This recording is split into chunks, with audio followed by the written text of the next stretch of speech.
Hello, everyone, and welcome. My name is Danielle, and I'm a holistic healing arts practitioner who loves to look through the lens of Western evolutionary astrology in order to gain clarity and insights to get a better understanding of the cycles and the times that we're in. So today I'm going to be discussing with you some overarching underlying themes that we're going into as we complete the rest of 2025, what I'm calling a cosmic tipping point. But first, before I go into that, I just want to give you a few updates about what's coming up, what you can expect to see from me over the next few months. So I'm going to be bringing back a circle that I started back in 2021 called Lunar Magic. And this is where we get together on Zoom live once for the full moon every month and once for the new moon. So we'll be sitting in ceremony together virtually, and you'll have an opportunity to not only share what's going on with you in your life, the themes of the astrology, learn more about how to apply that in your own chart. And you can also ask me questions during that time. So if you'd like to join, all you have to do is send your $22 payment to my Venmo, or you can join the second tier of my Patreon, which is going to give you access to both of those circles every month, as well as quite a few other things that you can check out in the links below. So I'm titling this video The Cosmic Tipping Point because I do feel that we are at, as a society, individually and collectively, this tipping point, this Schrodinger's box almost. So it's the scales of justice, the scales of fate, whatever you'd like to call it, where we have all of these energies, all these potentialities, infinite potentialities of what could happen. And that's what astrology does. It just sort of measures the probabilities and potentials that we can expect from the energetics of what's going on based on where the planets are, how they're aspecting each other. And this is all just mathematical calculations that have been used for thousands and thousands of years. So when we look at the tipping point, as I'm calling it, it's almost like a seesaw or a scale where, okay, this is on one side, this probability of this. We can look back at cycles of history and where the planets were during those times. And what I feel is the tipping is our free will, because we get to choose. We have the power, and that's something I don't want us to ever forget, is that we have the power moment to moment to choose our destiny. We create our reality with the assistance of course, Creator, Source, and these powerful energies of our solar system and our galactic families.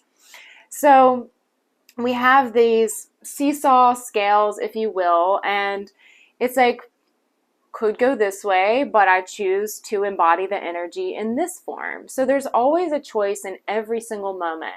And that's what I feel a lot of astrologers, and I want to stress, is we always have free will. And you could also argue that you were destined to choose a certain choice, and that goes down to a chicken or the egg argument, and however you'd like to look at it.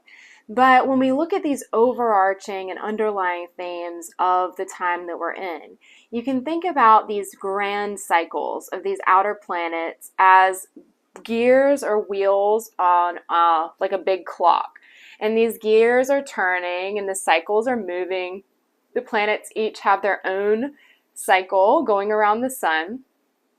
And we're at a time between 2024 and 2026 when all of the outer planets are changing signs. And that is sort of rare, like very, very rare. If you look back in history for thousands of years, you won't find a time when all of the outer planets go into a new sign sort of within this like 7-month period.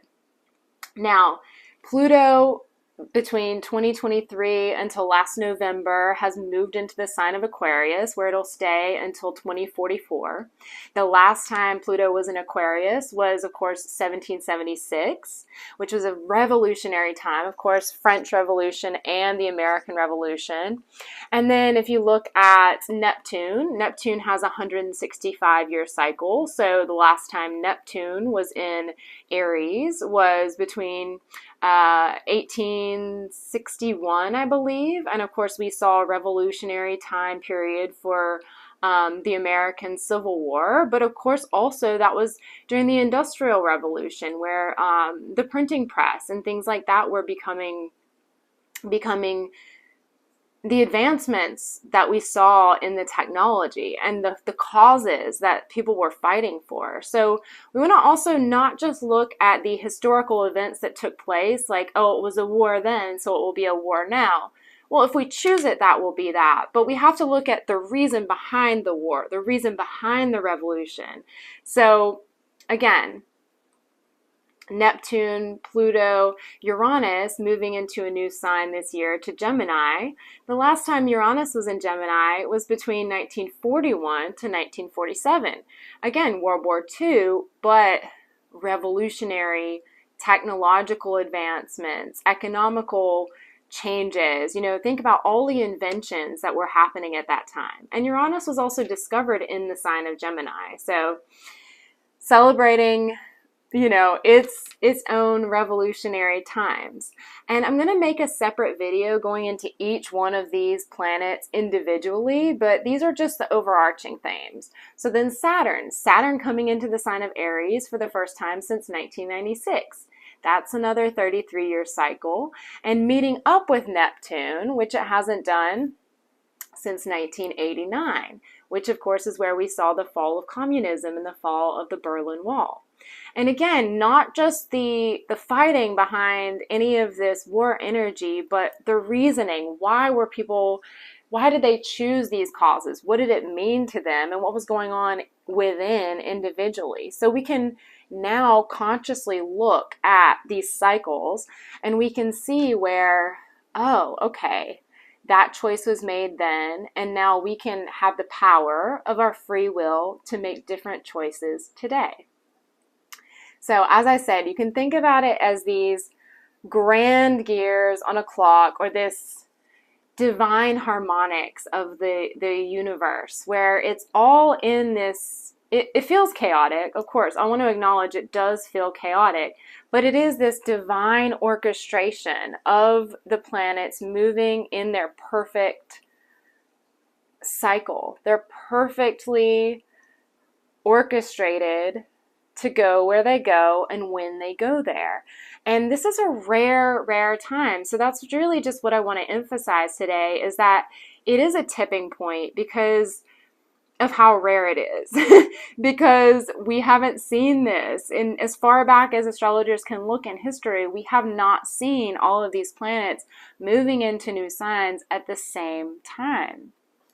So, you know, this energy for a lot of us started in around 2012. That was when they said was the end of the Mayan calendar. But you can really look back to 2008 when Pluto first moved into the sign of Capricorn. Now, this Capricorn energy is really strong right now, and I'm filming this video on July 11th, 2025. So it's a bit past the solstice and past the midpoint, but we are smack dab in the middle of this decade from 2020 until 2030. So just going back to 2008, that is where we saw many financial institutions crumble. We saw a housing crisis and just started to get a solid conscious look at where is the structure of our society, like where are we at? So Capricorn ruling that hierarchy, ruling the patriarchy, the measure of success. So in the age of Capricorn, I feel that it was all about looking at what our parents, what our grandparents did, and others around us, and measuring that success based on the programming that they've been having for generations. So looking at go to college, get a job, have a career, have a family, have a home, have the car, the money, the salary, the 9 to 5. That's what many of us measured success through from the ages of Capricorn. And you know, as Pluto has moved from Capricorn into the sign of Aquarius, it's completely different. And we started getting a taste of that. Of course, January of 2020, we saw Pluto and Saturn conjunct in Capricorn. And that, of course, brought on the pandemic and all of its implications of lockdowns and governmental control. But then in December 21st, the solstice, the winter solstice of 2020, that's when Jupiter and Saturn had their conjunction exactly at 0 degrees of Aquarius. So it was like, wait a minute, this is not, something isn't right here. You know, the world started to wake up really and decide that power, Pluto, needs to belong in the hands of the people. So really moving out of that top-down authority and getting the power back to the people. And that's where this is revolutionary times. So as I said, I'm going to make a separate video for each one of these outer planets' energies just so you can get a better understanding. But what I really want to emphasize today is the big themes of 2025 and the big themes of this decade, which is revolution, transformation, and change. Not only at the grand level, but we all have this happening somehow, somewhere in our own individual lives. So if we can get past the feelings of chaos and uncertainty and fear, you know, there's definitely, I'm sure, some fear when it comes to looking back and seeing that all of these cycles had some war or conflict or revolution in them. If we can really get past that and see, why was that taking place? Why did the humans have this desire to revolt or desire to make changes? And how can we do that in a peaceful way, in a conscious way? Because our consciousness since, you know, 1776 as humanity has just come so far. We know so much more now than we knew then. And proof of that is if you have children, how much they come in with knowing. They just know. You don't have to really teach them. They already know. So as we're trying to instill and program, they're already coming in with the information downloaded in how to be a human, how to love, and how to, you know, their measure of success is going to be completely different than ours. The new measure of success with this age of Aquarius is, how are we authentically human beings? Am I an organic, non-robotic, authentic human being?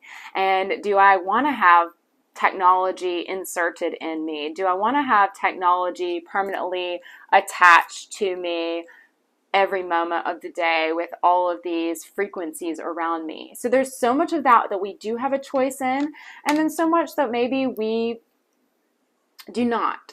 So there is a level of surrender. There is a level of, what do I want to actually fight for in my own life and in the collective? And, you know, it's really an exciting time. So I do briefly just want to touch on how the ages work. So for the past around 2,000 years, we were in what's called the Age of Pisces. And the Age of Pisces was known as the Kali Yuga. And that is said to have ended this past March, also when Neptune went into the sign of Aries. That was the age of suffering, the age of Pisces, and the ages go in reverse. So we go from the age of Pisces to the age of Aquarius. And that also coincides with Pluto coming into the sign of Aquarius. But basically that age of Pisces, and I saw someone share basically the age of Pisces being Jesus being nailed to the cross, and the age of Aquarius, or this Aries energy, Jesus rising from the dead.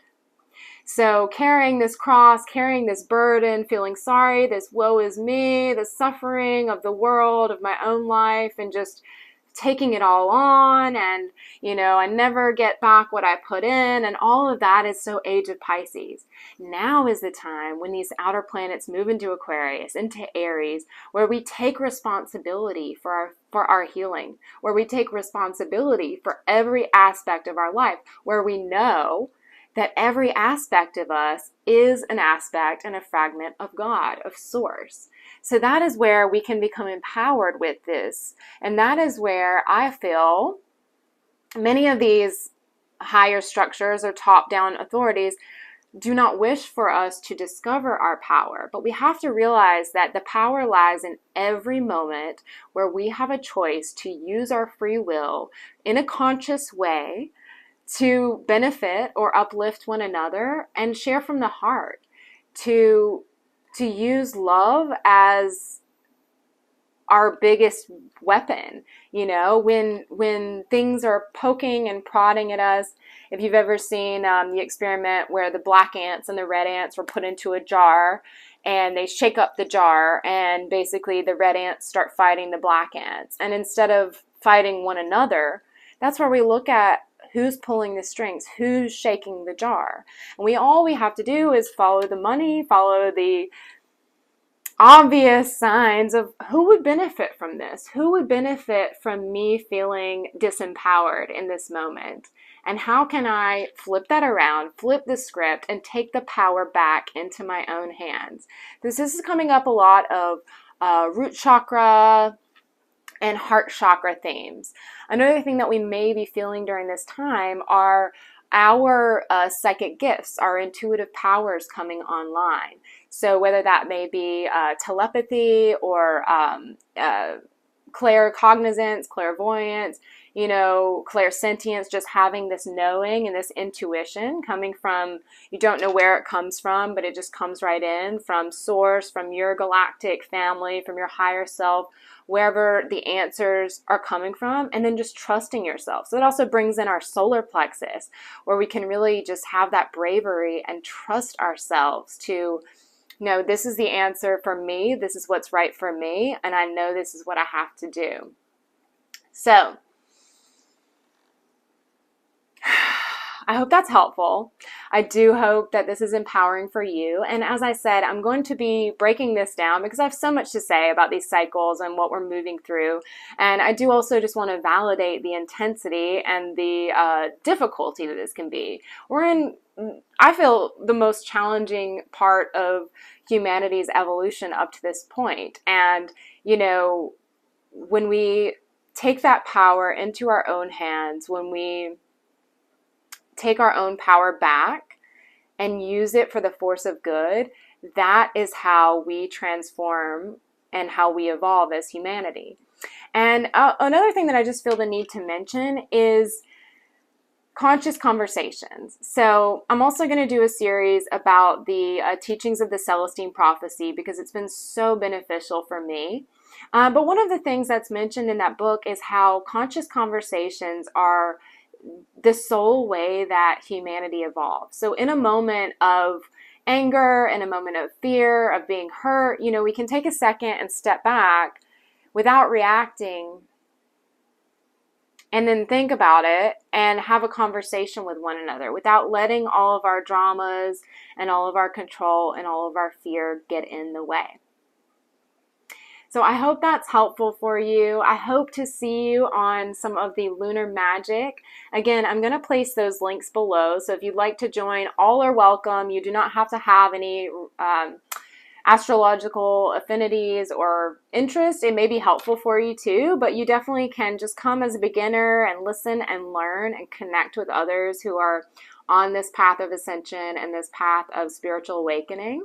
And I really hope to see you there. Thank you so much for your presence, and in whatever ways that you choose to support my work. I will see you soon. Take care.